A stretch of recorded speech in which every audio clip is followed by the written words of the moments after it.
Good evening, ladies and gentlemen, and welcome to Economics and Ideology. A brief reflection, or brief-ish, I guess, on the question of, what is economics and how is the way we think about economics influenced by the sort of ideological forces that swirl around us. Because the British government has just introduced a budget, France is struggling with its budget, the United States is having an election, sort of all more or less simultaneously, all these concepts and articles and reports about economics and economic issues keep coming up.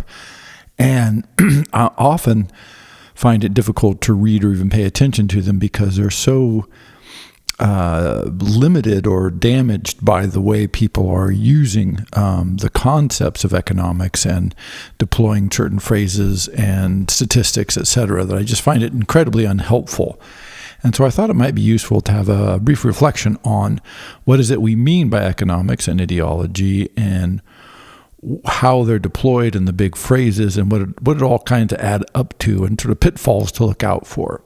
So first, economics as a field, it's very, very simple in a way. It's the study of, the production, distribution of goods and services in a society or even globally now that we have a global economic system. And there's nothing wrong with this as a general concept. Actually, obviously, it's a very nice field of research to look at. Probably best to conceptualize it as a branch of history. And people tend to deploy it on current events, which is fine.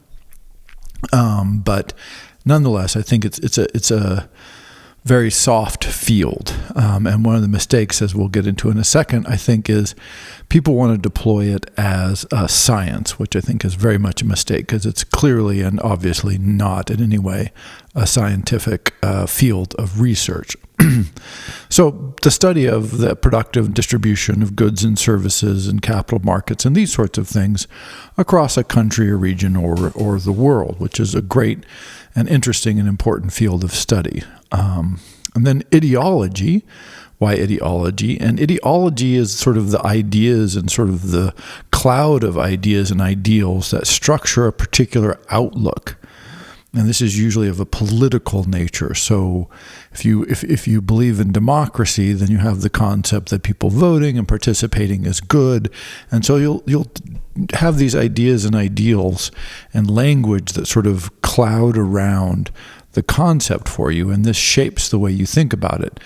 Now, a lot of time this takes on a negative connotation, and it can be negative because ideology, of course, can mislead you, but I'm not sure it's possible not to do this, right? I think this is the goal of science, back to economics not being a science, would be to have some perfect grasp on the natural world such that you know that this is an unbiased, unvarnished fact of the world. And science certainly delivers more of those than any other field, particularly the hard sciences, but probably not free of ideology entirely there either. Nonetheless, I don't necessarily mean to deploy this in a negative connotation generally, because I do think you have to have outlooks and ideals and values with which you can examine the world.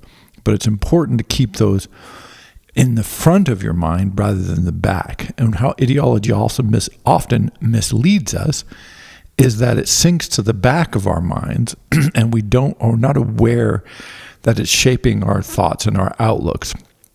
And so ipso facto, certain pieces of information or data spring up and we go, oh, that's good or that's bad, based on ideological concerns rather than other ones. So that's basically ideology, is those concepts, ideals, and outlooks that shape and support and justify a particular worldview.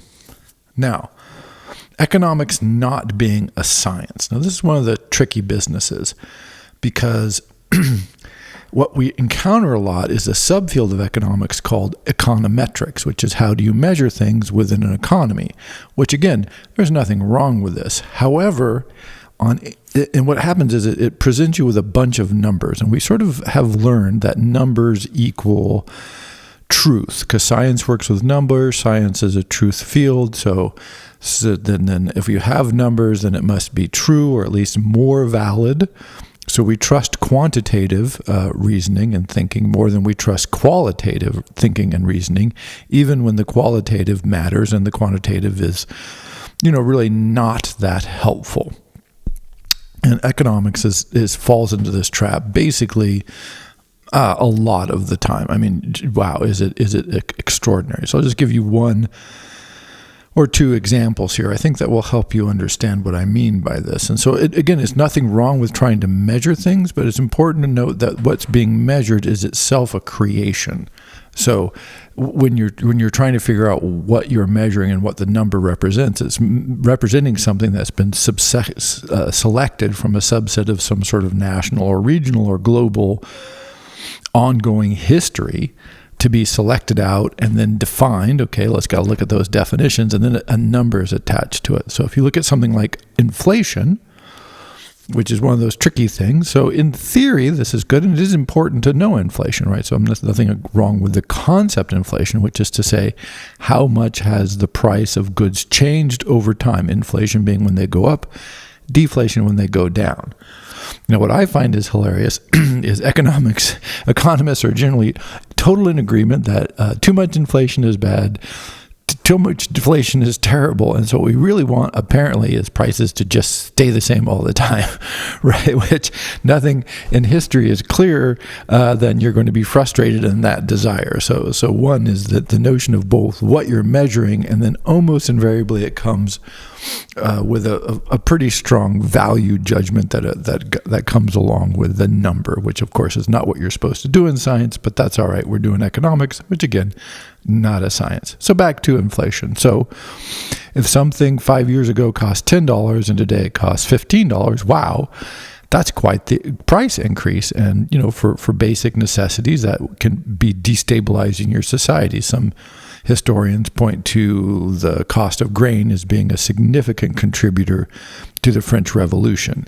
And there's other examples throughout history where, wow, sudden spikes in inflation, the Weimar Republic, these kinds of problems really did contribute to social ills and drove, general kinds of chaos that people tend to want to avoid. So how do you measure inflation? Oh, this is where it gets tricky. The concept is simple. The idea is important, certainly something we want to try and do.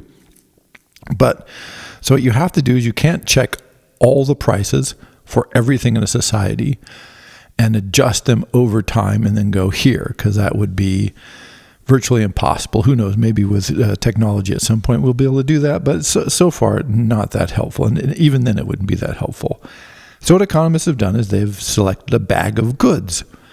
And those goods they track over time, and they say, oh, this represents roughly what most people spend most of their money on doing most things most of the time, right? So it's like this whole collection of average, and it gives you sort of an average set of goods for the average American. Of course, neither of these things exist, but that's all right. And my favorite part about this is what economists really like to use is what they call the core rate of inflation, which is inflation without energy or food prices. Because the problem with energy and food prices is they're very spiky. And so they tend to throw off your measure of inflation. Now, I find that hilarious. It's like they used to not test pharmaceutical drugs on women in the United States when they were doing drug trials because they would throw off the results, even though, of course, women were half the population, which is either a tragedy or hilarious or both. Anyway, they had to pass a law to make a requirement that pharmaceutical drugs were tested on both men and women. And pretty recently, more recently than you would think that would have been necessary. Any case, so back to measuring inflation without food or energy. And the reason I find this so hilarious is because a lot of the people I know, perhaps this is unique, eat and consume energy. It seems to be popular. It's popular amongst my friends. I don't know. Maybe your friends don't do this. And so on one hand, I see what they're trying to do is they're trying to smooth out the data, because if the data is really noisy, then you don't get a good inflation measure. But smoothing out the data by removing precisely those things that people consume is sort of, that's interesting. But of course, otherwise, your data looks like crap, and they don't want that. They want good-looking data because they want consistent, reliable, solid data. It's like gravity doesn't change all the time. So that's really good. Let's get a number that works like gravity. So that's one that always cracks me up. So when you see inflation, consumer price index is often, not invariably, but often the core rate of inflation with the consumer price index does not include food and energy, which sometimes actually does inflate or deflate, as it were.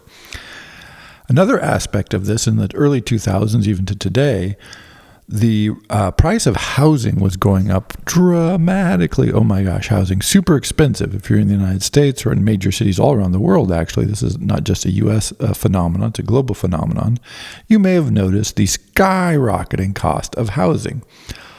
And then you look at your country's inflation rate. Certainly the United States had record low levels of inflation, while housing prices were truly going up, like doubling in 7 years, these kinds of crazy things.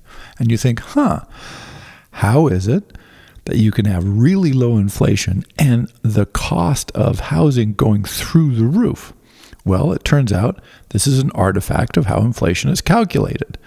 One of the assumptions in the people who are calculating inflation was that housing prices don't go up very quickly. And so it was weighted very low in the inflation metrics. Also, assets tended not to be included in the inflation metrics because that would throw off what they were trying to account for. And most people don't buy a house every year. So you can kind of see the logic, right? But here's why economics is not a science, and econometrics is not a science. It's simply a bunch of educated guesses about which one could argue and make many points. But it's reasonable to say, hey, look, most Americans don't buy a house every year. So if we weight housing costs too much, it's very unrepresentative of what's going on for most people and the costs they're having to pay. On the other hand, because of the importance of houses and rent and these sorts of things in people's lives, sort of like food and energy, any change in them is more important than the change in the price of what it costs to rent a DVD or something. So, those sorts of differences in how the numbers are calculated have to be decided at this very base level, and they have this huge impact on the number that comes out. But then when people say, "Oh, the inflation rate is up; it's 3%, it's 4%, it's whatever, it's down, it's falling to 2%," does this mean what we think it means? Right? Down is good, up is bad, but they're not counting housing prices. So does that help me very much? And also notice that if consumers love deflation, holy shit, do consumers love deflation? What deflation means is last week I went to the grocery store and I spent $100, and this week I go to the grocery store, I spend $80. Oh my gosh, that is great. I'm totally in favor of this as a consumer. Turns out that basically this is terrible for your economy for many, many reasons. And so economists tend to be very much opposed to deflation. In fact, they tend to be more afraid of deflation than inflation. But if you look at it, you go, so what this means is when you get spikes of inflation, as much of the world has gone through recently, prices are not coming down. They're increasing much more slowly. And so even though people are like, oh yeah, inflation's down, that's great. It's like, well, it's down, but stuff is still way more expensive than it was because we went through that period of inflation. But now it's fine. We're all good. It's all good now because it's not increasing as fast. And so there was a book I read many years ago called The Great Wave that just springs to mind, where the economist just says, look, if you have consistent inflation over time, you're just spreading out the inflation problem. Like, 20% over 10 years is better than 20% over 2 years, but it's still 20%. And at some point, things have to be adjusted to account for that. So I think his book is called The Great Wave, a historical study of these price increases affecting different economies and different societies throughout history. So what are we measuring when we talk about inflation? Where does it come from? How does it impact us? Is it a useful measure? Is it a meaningful number? All these questions.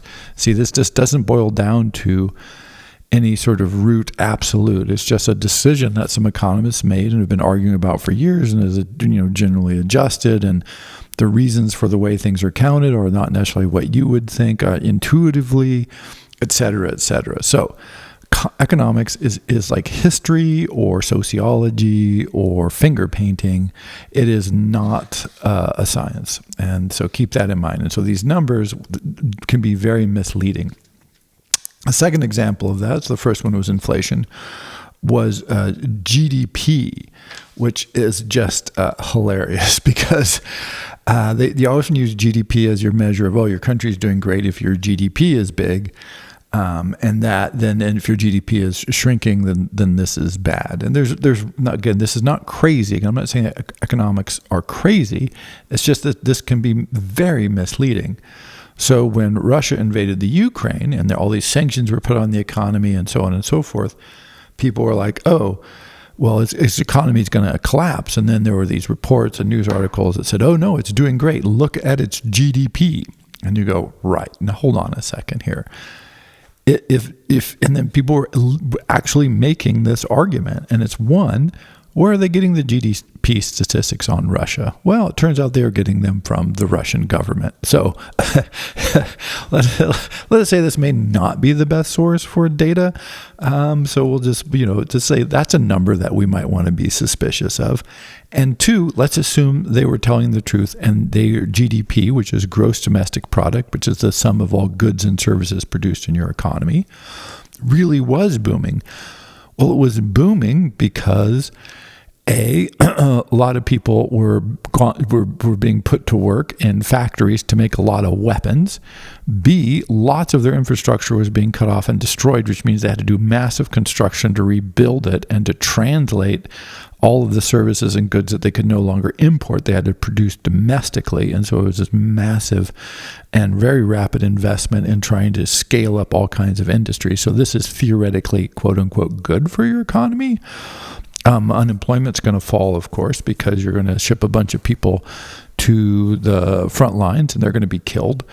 And so people are like, oh, GDP, look at Russia's doing well. And it's like, ooh, define well, right? Like, and this is what happens. This is the trick of econometrics and of numbers in general, is we go, oh, what's the score? The score is your country's at war. You've been cut off from the outside world. Millions of people are suffering, and your economy is being just gouged out because you're losing exports, et cetera, et cetera. However, if you just look at one number, GDP, hey presto, this looks great. You saw a similar issue sometimes you see when people try to say, oh, well, Hitler, he did some good things for the German economy, like lowering unemployment. And it's like, well, again, back to econometrics. What are you measuring? One way they lowered unemployment was they just excluded a lot of people from employment. So, for instance, women, half the population, were no longer allowed to be counted as workers. Jews, of course, and lots of other undesirables. They had work camps, and they put a bunch of people in the military, and they put a bunch of people in the military-industrial complex, and hey, presto, your unemployment number is much lower. Is that a positive thing? I mean, it's like saying one thing you could do to lower your unemployment is kill unemployed people, right? That would lower your unemployment number. Does this mean your economy is functioning well? Ooh. And so this is one of those things where when you try, which will be our next point, to separate economics from the rest of your societal functioning, one, it misunderstands what economics is, which is simply, again, a sub-branch of history, the study of the events and maybe politics, history, sociology all mixed together when it's contemporary, or history when it's the past. It's just this mix of social and industrial forces that create a society. And when you get too narrow and go, oh, look, this GDP number looks good, or this unemployment number looks good, in isolation, you sort of lose the whole point of economics, which again is more qualitative. How do all those numbers really feel in the real world to actual people, versus the quantitative number go up, number be good. That's it. So when you're thinking about this, you should always be not suspicious, because it's not that people are fundamentally trying to trick you with this. It's just a misunderstanding of what economics is trying to do, can do, and that it's always basically a conversation and an exploration. It's not an answer or a scientific equation. Another aspect of this that I always find hilarious when discussing economics is this division that people try to make, which I'm sure you're familiar with, between public and private markets. Like, oh, the governments and public markets are different from the private markets, and this is, government spending versus private spending versus business spending. And on one hand, again, this isn't a useful distinction in some ways, because governments do function differently than business, or at least they should, I guess. Well, I'm just going to say, yeah, they should, because they're not businesses. So they should function differently than private industry. However, the notion that they are not part of the economy or not part of the real economy is simply a misunderstanding of how economics works. I mean, it's like a non-economic concept.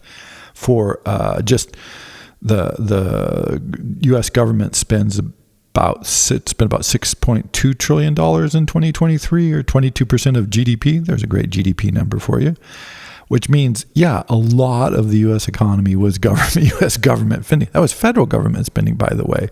Throw in state, county, and city stuff. Wow, it's a lot of the U.S. GDP is just this. Also, largest employer by far. Federal government, and then when you add in again state, local, city count, there's a bunch of the largest employers in the United States, and every country is going to be the government. And so the notion of somehow thinking about the economy as somehow not public part of the economy, not the government part of the economy, it sort of doesn't. It's a very unhelpful in most instances. Again, it's not that they don't function differently, but the notion that they're somehow outside of real economics, or the part of economics that matter. Another way to think about it is say, well, yeah, but we want to separate them, I've heard this argument, from private investment markets. And it's like, okay, that's great. Many of the largest holders of stocks and buyers of stocks and other equities, of very blue chip equities, are retirement funds like California CalPERS, which is a huge retirement fund for the teachers union in California. Other large unions, other large governmental organizations are huge purchasers, hundreds of billions, trillions of dollars worth of equities.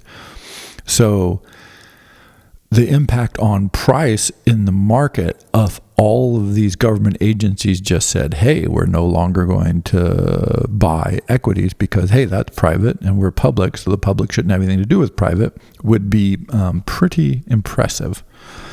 And then you can add another layer onto that, where you have something like, say, 401ks, where even larger than some of the retirement funds are your like Vanguard funds. They're huge, they're multi-trillion-dollar investment funds who get a bunch of that money and a continuous stream of that money from 401k, which is a government tax write-off that says, hey, if you put the money in the markets today, you don't have to pay taxes on it. And it's a very good deal for many, many people. And so every year, just mountains of money pour into the markets from the 401k.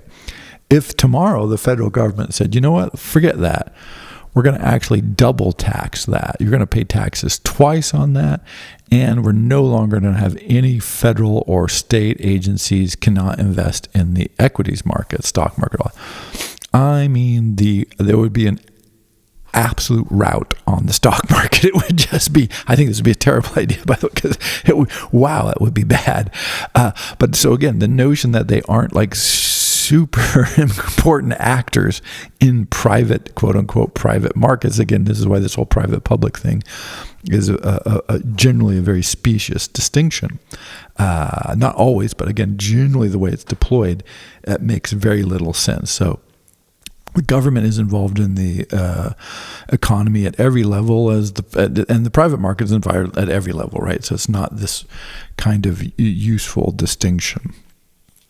So when we think about economics, rather than thinking of it from a science that's studying a very specific set of narrowly defined factors within a government or a state or globally, better think of it as sort of an interesting subset of historical studies that often includes all kinds of disparate elements with dubious numbers derived from guesses and best estimates from very, very skilled, very knowledgeable, highly researched sources, which are yet nonetheless constructions of a lot of assumptions that are necessary because of the nature of the subject being qualitative rather than really one that's subject to quantitative analysis in truth. Even though, of course, they spend a ridiculous amount of time doing quantitative analysis that adds up to, not much, because the problem is it's always thrown off by contingencies. Like crazy shit happens all the time, and the economists always say, well, you can't account for crazy stuff except for the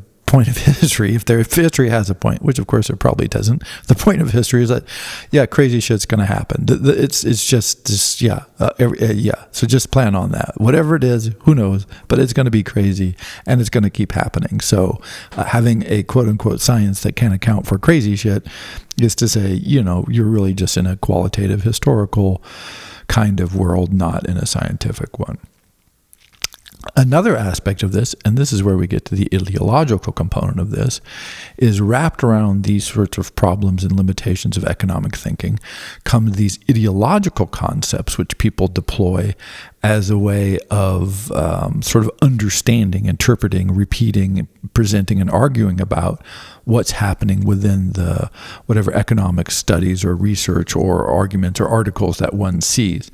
And here I want to make a distinction between like professional journals, which tend to be somewhat better about this, but I'm really talking about sort of more popular press that you encounter, that I've been encountering as I've been looking at things like the new British budget that's just been proposed, or arguments in the American election, which has actually been pretty much almost content-free. It's kind of impressive that you can hold an election for the most economically powerful country in the world, perhaps that world has ever known, with just really shockingly little discussion of anything to do with economics or policy at all, which is kind of interesting in itself. But anyway, what happens is what ideology does is it frames these for us. So some of the ones that you get is, and again, I'm doing generalizing here because what else can you do? But I think you'll recognize this tone. And so you get like this notion of people who talk about capitalism. Generally, capitalism is good. This is one of those things.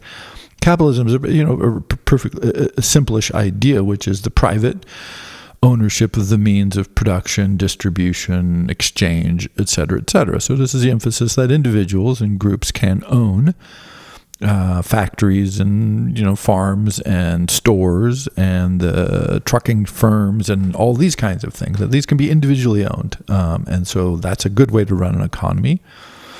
Capitalism just means that is a way economies run, and then capitalism ideology says, well, this is the right way to run an economy. That's sort of the difference between studying it and having an ideological approach.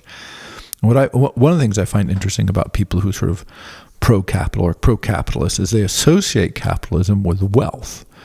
Right, so wealthy societies are capitalist societies, and so people are in favor of wealth, and they don't want to be, wealth being the opposite of poverty, which of course it's not, but they associate it this way in their minds, and so a capitalist society equals a wealthy society. Wealthy societies are better than poor societies, and so let's go with that. And so when they think this way, what you encounter is the notion that like GDP being good or low inflation being good, they associate wealth and signs of wealth and like even like extreme wealth as things are going well, right? If you're throwing up wealthy people, lots of extremely wealthy people, then capital is working, it's generating wealth, and therefore things are going well, right? Like this is sort of by definition. Now, there's no historical real justification for this because there's lots of societies that have generated a whole bunch of wealth for people that have not in any way been capitalist. And there's societies that have been fairly capitalistic, which have not had a lot of wealth, often because of material constraints. But this concept, again, got written, I talked about this in my one on the cultural history of the United States, but this concept got really written in stone when the Soviet Union collapsed, which was theoretically a communist state. well, not theoretically, I'd say they were sort of pretty communistic. And capitalism was triumphant, with the West, of course, being capitalist. And the reason, or one reason they fell, as they said, is because, hey, we were good at producing stuff and making stuff, and we were rich, and they weren't. Ipso facto, it's great to be capitalist because then you're rich. And that's what makes the difference. And so it's like, okay. So this is the capitalistic idea, is that wealth is generated through private ownership. And if you don't have that, or to the extent that you limit that, well, then what you're doing is you are eliminating the possibility for wealth. You're impoverishing people by definition. And so even if you point out something like, well, hey, crazy bankers do crazy things, they don't generate any money, and we could limit that. The argument is like, well, yes, but then you would be eliminating the opportunity to generate more wealth for everybody. So it's better to have, the few, quote unquote, few bad actors or whatever, because overall the system is much more successful and generates wealth. Now this is slightly, so again, I think you're familiar with this, but notice that this is, it runs into several problems historically, again, because this is just not, you have lots of societies that many people in the Soviet Union were quite wealthy, and many people in ancient Rome were quite wealthy, and many people in ancient Egypt were quite wealthy, and none of these societies had economies that ran in any way similar to a modern economy. So wealth is not necessarily associated with this. And so, the better question is to ask is, what is the nature of wealth? What is the nature of the distribution of wealth that produces maximum returns? You can ask all these questions, but rarely do I encounter people who really do. And sometimes I'm actually an apologist for them, because people have talked about the shrinking middle class in the United States. And I'm like, yes, if you look at, again, how you're measuring, notice there's always people on the bottom, always people on the top, and then median versus middle class and all this. But they say the middle class is shrinking. What they mean by this is the middle 20%. So they usually do this in quintiles. So you go bottom 20, next 20, middle 20, next 20, top 20.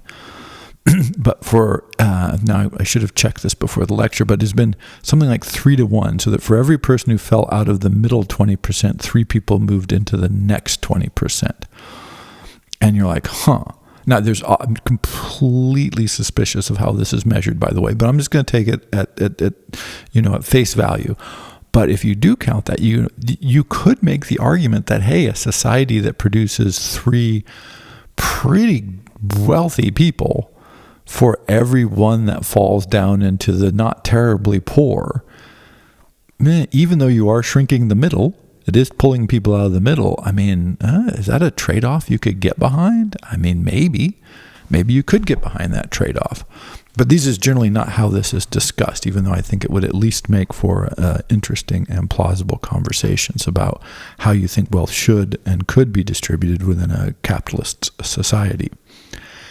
Another aspect of this, and people often confuse this, or I find that it's not disambiguated in the press very much, but when I talk to people or read writings from individuals, I do think there is another one, which is the free market people, who are going to tend to be capitalistic, but they don't tend to focus on wealth. They tend to focus on personal liberty, of course, related to libertarianism. And what they say is, directly or indirectly, is like, look, it's freedom. Like, economic freedom equals freedom. And so any sort of economic limitation that the government imposes, even though, of course, this makes no sense because governments construct, like I said before, the notion that the governments are some sort of outside force of the economy that's coming in and messing it up. This is one of the things the free marketers really believe, even though, like I just mentioned, it makes no sense. They feel like this is an abrogation of individual freedom. They believe in individual freedom, and so they're kind of, they don't want to see that, and so they think the best and most effective economy is one that gives most people the maximum amount of choice over every aspect of their economic lives. And this is just so non-functional. But it doesn't seem to bother them. And the example I used briefly before, but I go a little more depth this time, is that currently, because I think it's just interesting, it's actually an interesting example of why we think poorly about this, is the Florida insurance market. So home insurance in Florida has become a huge problem because hurricanes and floods. Now, we don't believe in global warming, of course, because that would be nonsense. But there seem to be a lot of hurricanes, and seawater does seem to be getting into a lot of places it used to not get into. So the free market answer here is really clear and very simple, and it breaks down 3 ways. One, lots of very large insurers have just said, hey, we're not going to insure anything in your state. So they've pulled out. Now, this is a problem because if you don't have home insurance, banks won't loan to you because, of course, banks don't want to give you a 30-year loan on something and then, it get blown up in a hurricane and then they're out all that money. So banks don't want to loan to you, and people don't want to buy things they can't insure. And so what it tends to do is drive your asset value, the house value, down by, a lot, say 85 or 90%, a huge loss. So a house that's theoretically worth $400,000 might be worth, $50,000 if you can't insure it. So, wow, this is a challenge, particularly in a state that is so hugely dependent on construction, retirees, condos, real estate market. All these things are a really big driver, again, of the economy. And so when all the big insurers say, you know what, we're just not going to insure people in your state anymore because it's too risky, but that's free market, right? So second response has been smaller insurers have moved in and are charging a fortune. So they're just charging a lot. Now, the problem here is people can't afford it. And so increasingly people are either not buying homes or selling homes or actually having insurance price them out of their homes. And so, again, this is a problem, but at least some people can get insurance if they can afford it, even though prices are going up dramatically. See inflation from before. And this is really creating all kinds of struggles.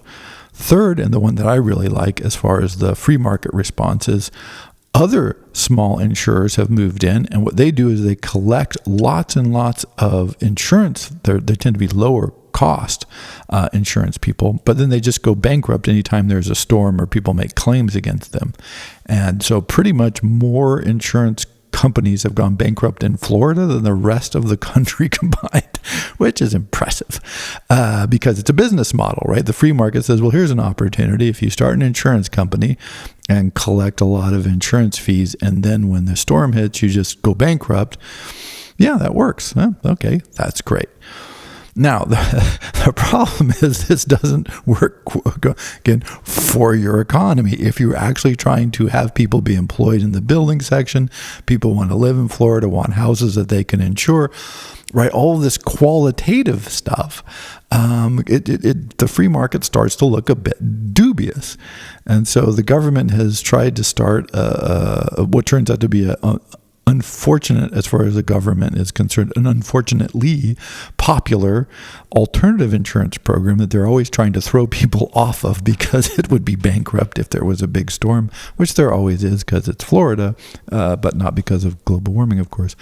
And so the whole system is just really under threat. But the thing is, they are huge. The governor and the state, and generally speaking, has been a huge proponent of free market. Like, oh, we got a free market. Free market is best. Free market is best. But what do you do when you encounter something where the free market is like, yeah, we looked at it and it's a money loser. Like, so we're not going to do it. They're like, yeah, but if you guys don't do it, the state and many, many people in our state are going to really suffer. And we don't want people to suffer. Qualitative, notice, what's the measurement of that qualitative thing? We don't want people to suffer. We want to have a good economy. We don't want everybody to move away. So, all of a sudden the free market looks less good. So that is the sort of problem. And again, it's not that free markets are a bad idea. It's that when you look at them and you go, oh, does this really limit people's freedom? If you have a government-sponsored, affordable insurance program, or does it actually help free people?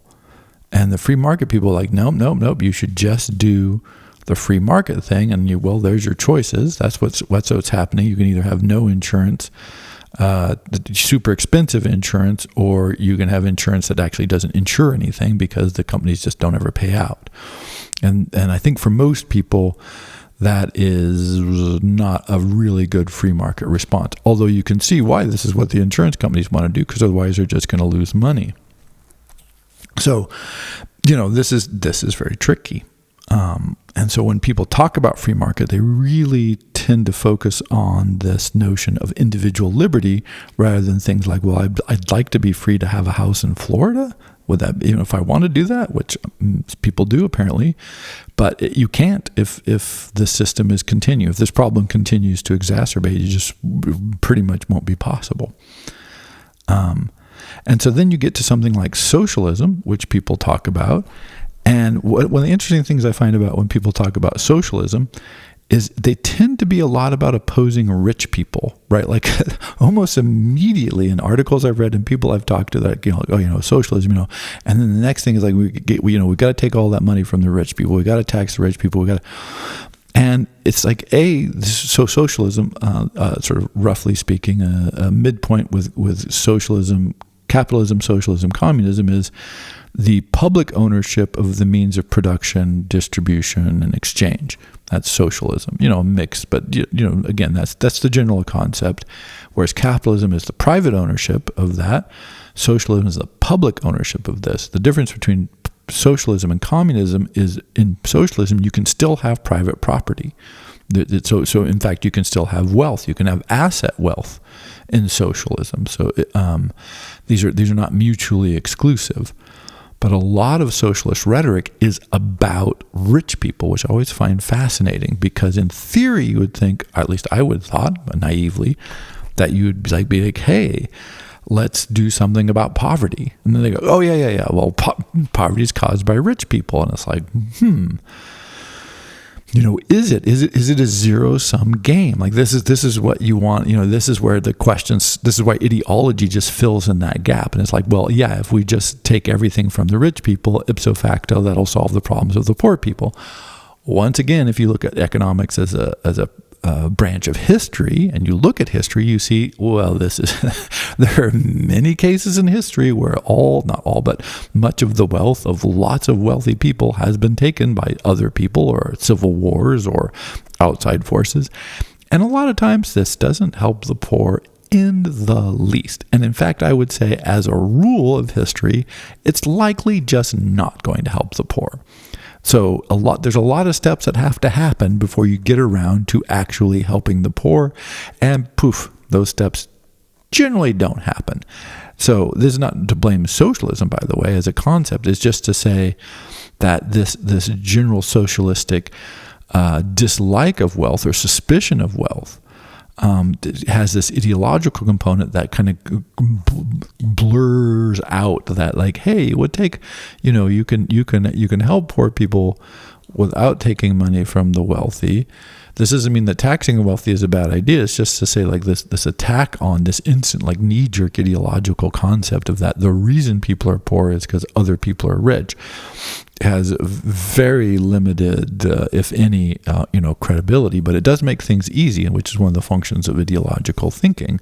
And notice it takes the signals that the capitalist thinkers, like wealth and lots of wealth, and they take the same signal, the same output, and they go, one says, oh, that's a sign that your economy is doing well.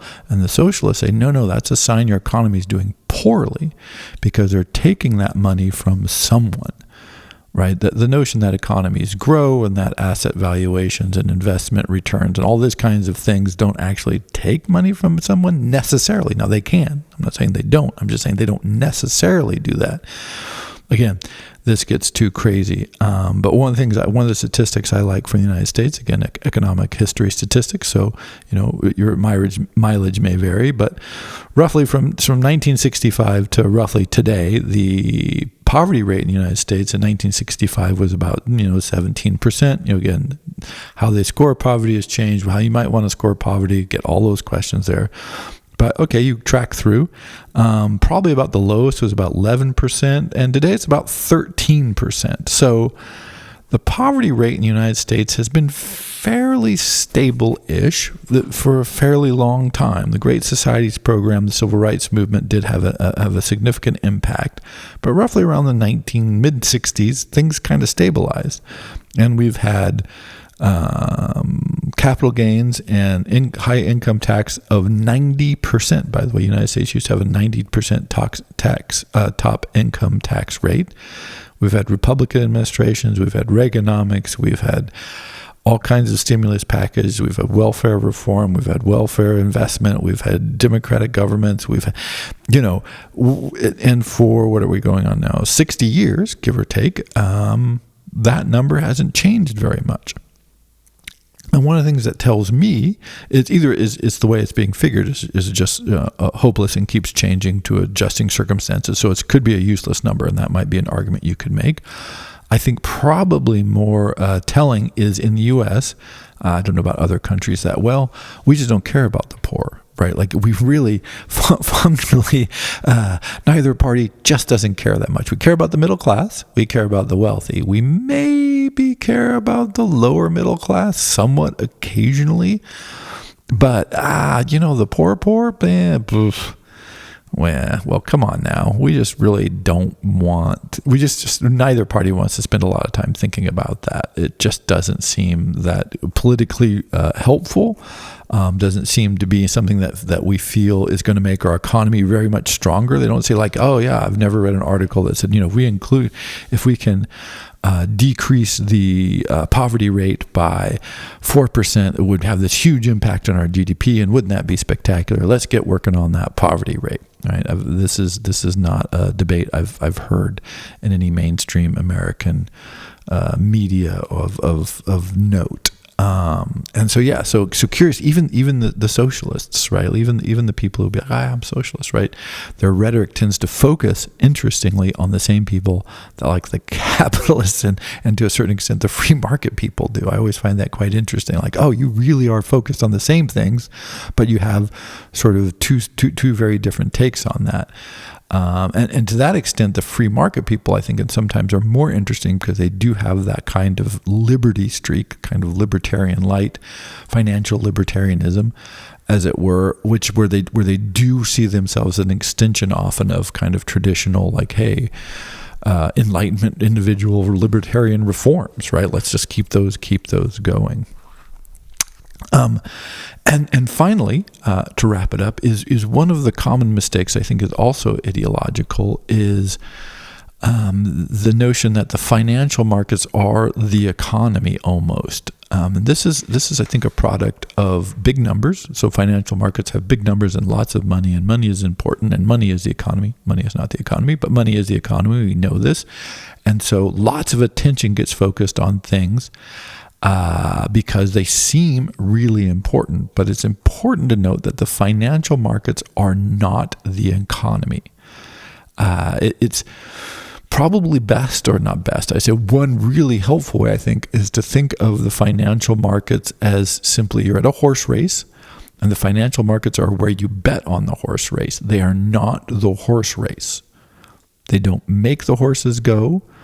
They are not what is happening. They're not the economy. There's sort of a lot of wagers being placed by a lot of people on what's going on with that, but it's mostly just a betting shop. And it's a betting shop where lots of individuals, but actually lots, I should strike that, a few individuals relative to the total population, but several thousand individuals, maybe of more than that, maybe 100,000 or something, tell each other stories all the time, and those stories reverberate with them, and then the outcome of those stories and sort of extraneous world events add up to how the bets pay off.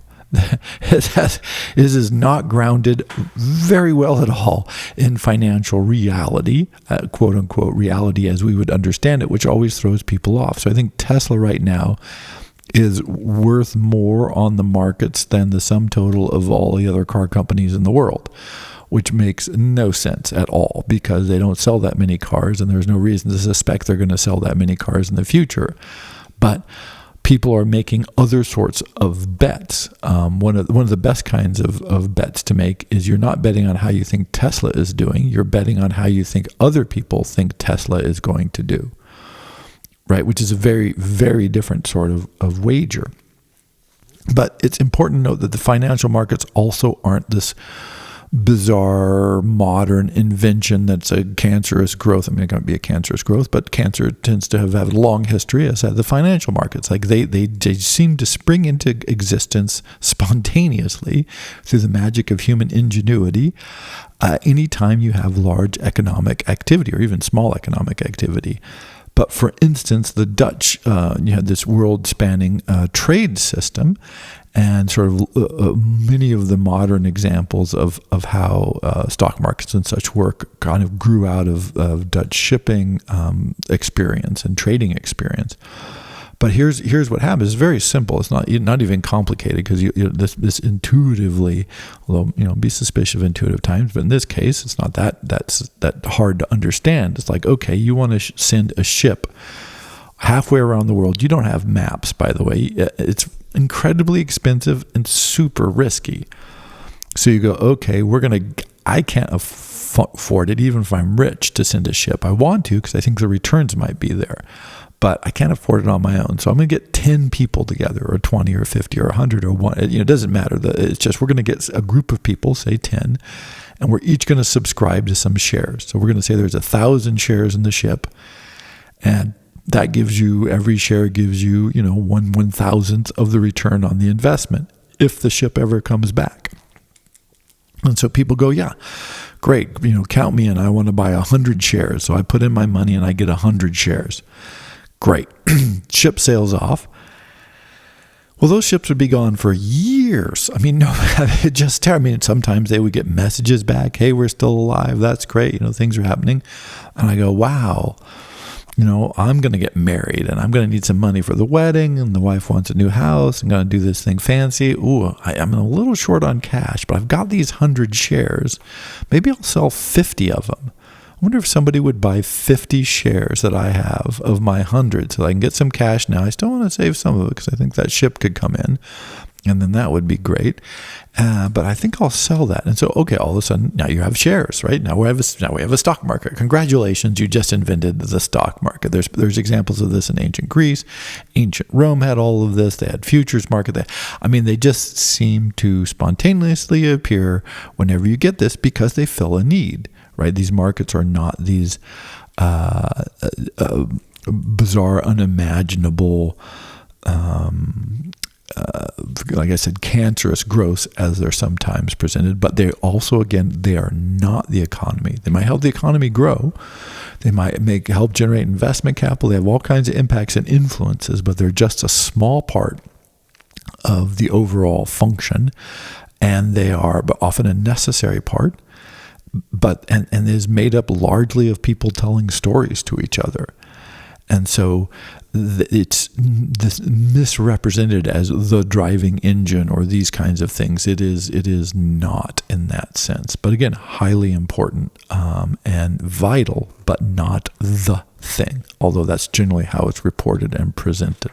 Because you can have, and history is filled of, booming economies that do quite well without actually having highly developed financial markets. Although it's more often the case that highly developed financial markets do add a multiplying effect and do really help to get things rolling.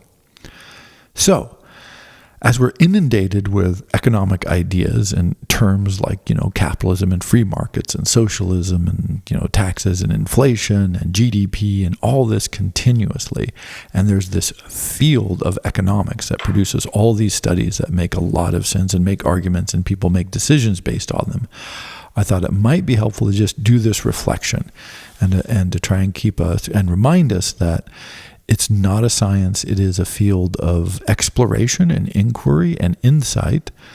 More, like I said, I'm trying to think like art history but history in general rather than not. And so it's the stories that we tell us that are related to the world and related to the functioning of the world that help and we can make bad decisions and good decisions, but they are made within this world of reflection and exploration and qualitative experiences rather than a science driven by hard data that allows us to make clear decisions on what's right and wrong. And it's only when we see things through an ideological lens that kind of imagined clarity and imagined righteousness and virtue spring to the fore. And that's usually the sure signal that you're on the wrong path in economics, because it's like, right? Well, where does the good and evil come in when you're trying to figure out what's the best way of calculating return on investment measures for investment strategies, right? Like I don't know. It's probably not a good and evil question. Maybe accurate and inaccurate, but it's going to be soft and squishy, as most of these things are. And so what you want to look for and what you want to think about is those people who are being more honest about this, who are saying, this is a qualitative issue. It's hard to measure. What kind of outcomes are you looking for? When those kinds of questions come up, or reflections, or what people tend to call hedges and complications, then you're probably on reading a source of some good reputation. So, a brief reflection on economics and ideology. Thank you very much.